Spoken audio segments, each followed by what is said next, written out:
So, yun. Good afternoon mga ka-Asenso. Once again, this is Mike at welcome sa aking channel. So, for today's video, ayun, gusto kong i-share paano ba sa yung mga kapwa ko OFW, fellows OFW. So, ito, paano ba bumili ng property kahit nasa abroad tayo? So, yun ang pag-uusapan natin ngayon. And kasi marami yung nag-message rin. And marami silang mga, kumaga, kaba, no? So, dito kasi sa community na ginagawa namin, no, yung Rich Rebo, kung narinig mo na, ang partner developer niya sa atin sa Pilipinas ay Philinvest. So, ang Philinvest, meron na siyang foundation. Kumbaga, kilala na yung Philinvest. Sobrang daming property sa atin, no, sa Pilipinas. And ayun. So, kagabi kasi nakapag-sold kami ng one unit sa may Studio City, Alabang. So, yun. And grabe talaga, sobrang ganda ng opportunity, lalo na sa mga OFW na, alam mo yun, ang dami kasing OFW na yung active sa social media.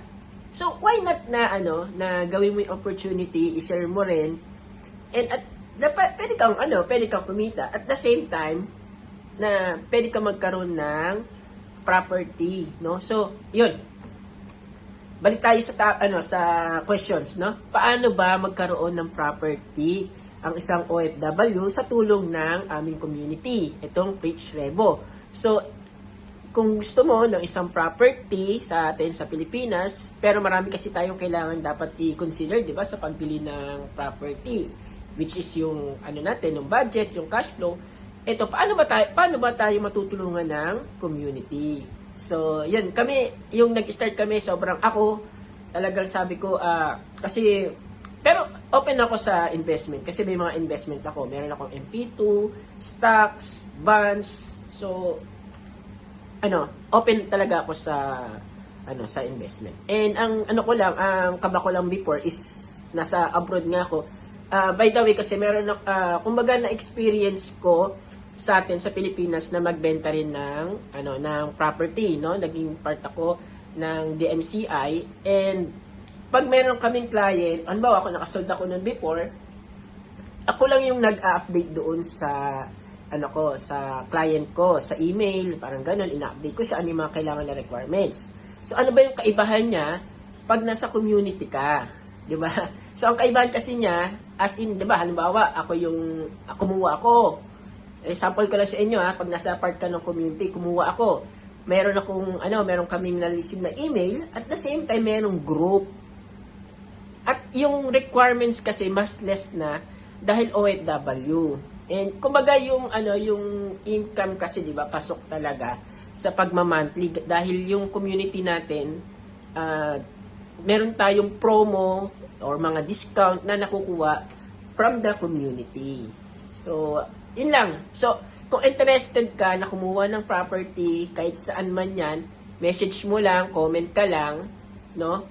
Pwede natin pag-usapan, and paano ba kami makakatulong sa'yo? Halimbawa, basta kung Metro Manila ka ba, pero by the way, as experience, yung mga, iba rin natin mga kababayan, na halimbawa, province sila, taga Metro Manila sila, pero yung property nila nasa ibang lugar. Halimbawa ako, yung una kong taga Mandaluyong ako, pero yung property na kinuha namin sa Davao. Tapos, yung second naman sa Batangas, house and lot yun. And yung planning namin na magdagdag, kasi nga marami naman na kaming na-invite na fellow OFW, so yung commission makukuha namin doon, namin, ayun yung gagawin namin pang payment din sa mga kukunin pa namin property. So kaya hindi kayo kumbaga normal na sa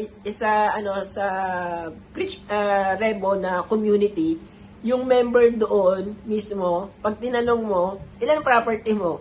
15, 16, 12, 9, di ba? So, kami, planning for third property, and grabe talaga. Kasi sobrang ganda ng opportunity, sobrang ganda ng community, and as personal experience, and gusto ko lang rin na makita nyo, no, na lalo na yung mga OFW na sobrang tagal na, kasi marami kami nakakausap, 5 years, 6 years, 10 years, 15 years, wala pa silang property, and ang plano nila is yung parang pag mag for good, kung babalik na sila ng Pilipinas, tsaka lang nila pag-iisipan. Ang bad thing kasi, alam nyo naman, di ba, pag ang pag-uusapan natin is investment, the best time to invest is yesterday or today. So, yun. And kung sa, yun, kung nasa Qatar ka at naghahanap ka ng side hustle, sideline, di ba, extra income, no?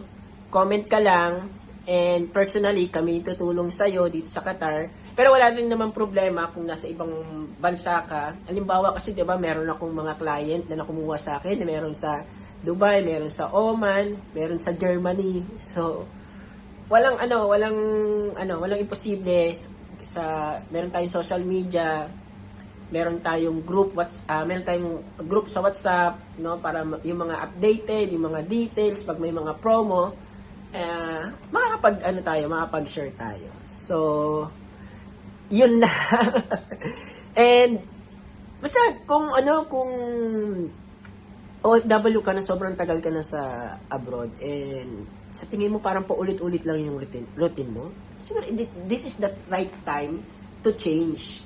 Sumubok ka, no? Pakinggan mo yung opportunity, no? Tapos kung ka naman, may mga doubt ka, may mga itanong mo lang sa amin, itanong mo lang sa mga sa mga matatagal na sa community, and para matulungan ka namin. So, yun lang. And yan, wag nyo kalimutan mag-like, mag-comment. Kung may tanong kayo, comment lang kayo para masagot ko. And kung interested ka, pwede tayong mag-Zoom. Kung saang bansa ka man, pwede tayong mag-set ng Zoom para ma-present namin sa iyo yung opportunity, no? So, once again, this is Mike, and I want to help fellow OFWs na magkaroon sila ng investment, magkaroon sila ng, pwede rin namang di ba? Pwede rin naman kung for your family. Meron kasing ganun bumili ng property, house and lot sa may Cavite para sa family niya. Meron din yung pero mostly ang ginagawa ng mga OFW is pinaparent nila